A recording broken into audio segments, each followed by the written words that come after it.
Okay, welcome to the setup and how to play King of Spades, The Hunt for Chemical Ali. This is for version 6.1.4. There might be some other changes to versions after this. There might be some new versions, but it's not really going to affect that much of the gameplay.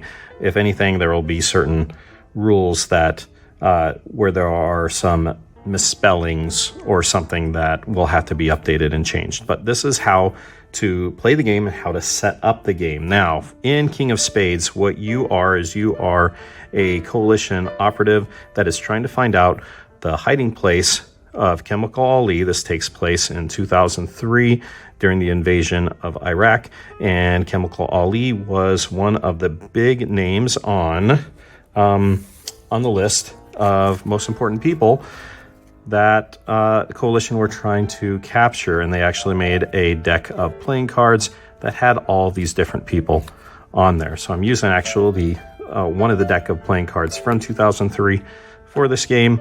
It doesn't matter, you can use whatever regular deck that you have as long as it's just a regular poker deck. But first thing you need to do is go ahead and cut out, you need to print out the 4-page game board, and you need to cut it out. When you cut out the game board, you also have to cut out these 20 chits, or actually 22, 4, 6, 8. These 28 chits, you're going to have to cut those out as well. I've cut those out and I've glued them to cardstock on the back. Well, I glued them to cardstock on the back first, then I cut them out. So I have my chits right there. And I'll tell you about the chits here in a little bit.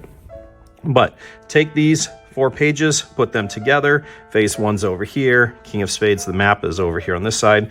The phase 6 is down here in the lower left, and phase 7 is down here on the lower right. And that's because we're going to have a flow where things go this way, like that, and they go from here over to here, and you're moving things around on this map while you're playing this game. Now, you are searching for Chemical Ali by finding out all these, by moving your convoys around and trying to stake out places where he may be hiding before his card shows up. Once his card shows up, you check to see if you found him or if you didn't find him. If you found him, you win. If you didn't find him, you did not win. So that's pretty much how the game goes. There is another way to lose, and that's if your loss of confidence exceeds the amount of resources that you have at the end of a turn or at the end of a round. And I'll tell you about that here in a little bit. But first, that's a game. Let's get into setup. Now you have all this stuff put together. You have these things off to the side. The first thing we're going to do is we're going to go through this deck, and you're going to remove your jokers and your King of Spades, which I've already done. You're then going to reshuffle this deck, which I have already reshuffled the deck. Then I'm going to choose a difficulty level for the game. I'm going to make this a green difficulty level, which means that there are only 4 possible spots where Ali is hiding. So I'm going to put those over there. And if I guess all 4 of the spots, or if I guess all the spots that are in this hideout deck by the end of the game, I win. But now that I have that, I'm going to draw 5 more cards without revealing them. 1, 2, 3, 4, 3, 4, 5. And I'm going to shuffle the King of Spades in there somewhere. It's somewhere in that deck. And then I'm going to put that to the side. I'm going to put 10 cards here on the draw deck. 1, 2, 3, 4, 5, 6, 7, 8, 9, 10. And I'm going to put these that I just shuffled with the King of Spades on top of that, right there onto the draw deck. And I'm going to put the rest of these on top. The rest of them go on top. And that is how our draw deck works. It's going to go on top. It's going to go on the board. As a matter of fact, everything here on the board, all the game fits on this board. So this is an 18 by 18 inch board, and everything that you have for it goes on this board. Even though I have a couple things off here to the side, I'll tell you about that here in a minute. So you can play this on a side table. Anything that has an 18 by 18 footprint is where you can play this. So I have that there. It's all ready. And the next thing I'm going to do is I'm going to place a white cube on phase 1. White cube goes on phase 1. The old rules say phase 0, but there's no phase 0 in this game, so it goes on phase 1. And then after that's there, I'm going to take an orange cube. I only have 8 orange cubes total. These orange cubes represent insurgents, and they make the game more complicated and more difficult as the game goes on and as more of these populate the board. The first one goes in Basra. There's an insurgent, or there is insurgent forces in Basra. You can tell by that orange cube for starting that it goes right there in Basra. And then you're going to take 4 black cubes, and you're going to place them on each of these resource spaces, so you can see right there. Now, I mixed black and purple cubes together because I got these components from a game called Lords of Waterdeep, which has these colors. It doesn't have enough black cubes, so I mixed them together. The problem with it, though, is that these cubes are very, very large, so they don't all fit in here really neatly. Then once I have those 4 cubes on each one of those resources, I'll talk about the resources later, I take the numbered chits, and I randomly place them on those 8 places. And then the rest of them I just put out of the game. They're not needed anymore. Oh, I hate it when I flip these things upside down because I don't have the fingernails. Oh, I do there. So grab them and flip them over. Now, these are all asset chits. When you visit these precincts, you can activate the asset chit and remove it from the game. Game is about 8 turns long, so if you spend each turn going to these different assets, they do different things for you. Down here are the assets, what they do, so that helps you decide whether you want to go there or not, and you have a little bit of control about where you go in this game. So those are set up there. I'm going to put these things, normally you'd put all the rest of them back in the box, and you'd put the tag chits, there are 8 tag chits, back in the box too. They come up later on. They come up during event phases. They don't necessarily always have to, but I'm going to put these things off to the side for now because I'm going to use them instead of back in the box. I also have a couple of, these would normally be green cubes, but I'm using green meeples. I think I got them from like Carcassonne or whatever. So I have green meeples, which I'm going to use in the game.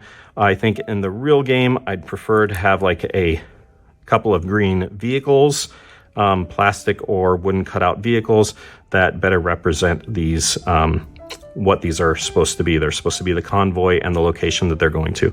So I'll have that off to the side too. Then I'm going to take the rest of my cubes, 1, 2, 3, 4, 5, 6, 7, 8, 1, 2, 3, 5, 6, 7, 8, over here in the cube pool. Like I said, doesn't fit in there very well, but now that I have it like that, I have everything set up and we're ready to play the first phase of the game. Okay, phase 1 of the first turn. Now you can go ahead and you can refer to the rules, and the rules are much more concise. And then once you get an idea from the rules, you can then just follow what it says here on the game board. You won't really need to refer to the rules anymore. So I'm going to refer to this. I know the rules, so I'm just going to refer to this on the game board. And it says we're going to draw 3 cards. So I'm going to draw a card. The first card is going to be the Insurgent cube. So that means I'm going to put an orange cube on a heart. I can put it either on the heart. There are 2 hearts on the map. So either Al-Qurna or Al-Fa, and put them in either one of those. I'm going to put it down here in Al-Fa. And then I'm going to draw 2 more. That is a diamond. That is a diamond. Then I can go ahead and I can place 2 resources on one of the 2 diamond spots. So we have a diamond here in Basra. We have diamond in Al-Medina. I am going to go ahead and I'm going to place them both in Basra. They don't have to be in separate ones. So I'm going to place them both in Basra because I think I'm going to try to go there first, which is a diamond area. Then, after I do that, I go ahead and I place these however I want in card Alpha, Bravo, and Charlie. Card Alpha is usually my destination. So since I want to go to Basra, I'm going to put down a diamond card there. Since card B usually has to do with events and combat, since I want to win, I want a high card, so I'm going to put it there. And then card C usually has to do with canvassing the area. So high cards are definitely very helpful for card Bravo. They're helpful all around, but definitely most helpful for card Bravo, so I'm going to go ahead and put it there. That is planning. That's the planning part.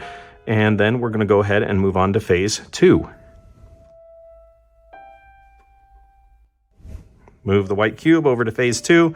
Objective, card A. I'm going to take one of my green cubes, happens to be a meeple, and I'm going to place it on a destination on the map. So this tells you what destinations I can choose. Since this card is a diamond, I can choose Basra or Al Medina. I'm going to go to Basra because that's where the bad guys are, and that's also where the resources are. So I want to go there to get that. And then I also look at the number. It's 5 and figure out which number it goes on here. 5 is cargo. If this was a king, I'd be able to choose any of these, but this isn't a king. A king is the highest card and ace is the lowest card. So 5 cargo right there.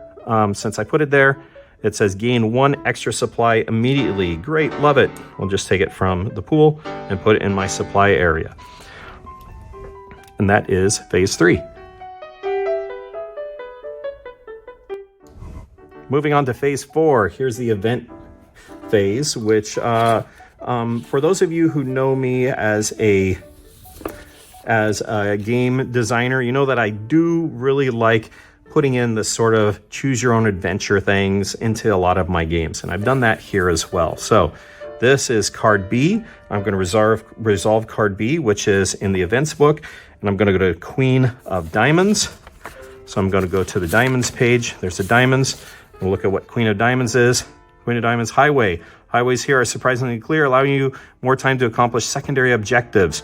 You may use an adjacent precinct's asset ability immediately, but you must remove it after use. So that means that I can use a 12, a 17, a 13, or a 4. So I need to look through here. 4, gain 1 resource of your choice. 17, move an orange cube from any precinct to this precinct. Nope. 12 is place card A on top of the draw pile. No, thank you. What else was there? 13. And 13 was move to an adjacent precinct and use and discard its asset. I don't want to move. I want to stay here. So I guess I'll go ahead. I don't have to choose one of these, but I'm going to go ahead and choose I'm going to choose this one, which is number 4, which is gain 1 resource of my choice right away. And I guess I'll go ahead and do that, and I will choose a Spec Ops as a resource right away. All right, so that was a good event. Some of the events are bad. Usually the lower numbered events are bad. So I've done the event. It's resolved. I do not read any other events. I close this book and put it away. Now we go on to... we go on to the next phase, which is phase 5, right there, patrol. This is where combat happens. If there's no orange cube present, I'm going to flip a card from the draw deck and discard it. But there is an orange there, so we're going to do combat. I'm going to flip this over, and this is the Insurgent's strength, and I'm going to compare it against my strength. Insurgent is a 3, mine is a queen. I won, so since I won, I get to push this somewhere out of here. I get to get rid of it away from here, and I think I'm going to push it over here to Al Kirna. And then now that I have these things out here, I'm going to go ahead. What I should have done, as soon as these cards are revealed, you should go ahead and put a cube, a resource cube, not from your resources, but from the cube pool on each one of these spots to remind you that that Chemical Ali Hassan, is not hiding in any of these spots. So we have a 3 of diamonds, we have a 5 of diamonds, we have a queen of diamonds, and we have a 6 of hearts. 6 of hearts right there. I'm gonna go ahead and put those things there. All right, that's phase 5. Phase 6. Oh, can you see it? There we go. Phase 6, I'm going to move it over here. Canvas and surveillance. We're going to use Intel, which I have, and Spec Ops to canvas.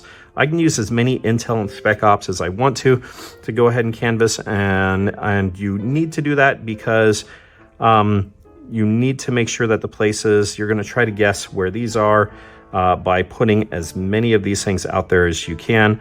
I'm going to go ahead. I'm only going to use 1 Spec Ops. And I'm going to move this Spec Ops to Spec Ops will canvas a neighborhood diagonally adjacent to card C's location. Card C is 6 of hearts. So here's a 6 of hearts. Diagonally is either the 7 of clubs or the 5 of clubs. Let's go over here to the 7 of clubs right there. We're going to go ahead and canvas that. There is phase 6.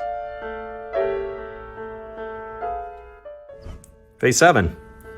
Going back to the base, and we're going to use card C. We're going to use the suit of card C, which is a heart, and I get either a prisoner or an intel. I'm going to go ahead and I'm going to take an intel, put it right there, and then we're going to move on to cleanup. Cleanup, discard all face-up cards. Put them into the discard pile. So they're moved over here into the discard pile. Remove all green cubes and black cubes from the map. Removed, removed. These are considered black, even though they look purple. So those are removed as well. They're removed from the map.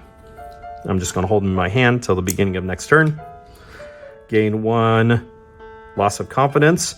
If any of these precincts have more than 1 insurgent in them, but they each only have 1 insurgent. So we're fine. And then we would check to see if we've lost a game, and that would be if we have more loss of confidence cubes here than we have resources over here. So we don't have to worry about that. And that is the first turn. Then I would move my white cube. Whoa, I'd move it back up here to phase 1. This white cube should have been moving around like this. It would go back up there to phase 1 for the next turn. And that's turn 1 of the game. Okay, so turn 1 of the game didn't really seem like a whole lot because, well, we're just starting the game and it's going to develop more as we play, depending on where we go here, where these are placed, and our events and our decisions.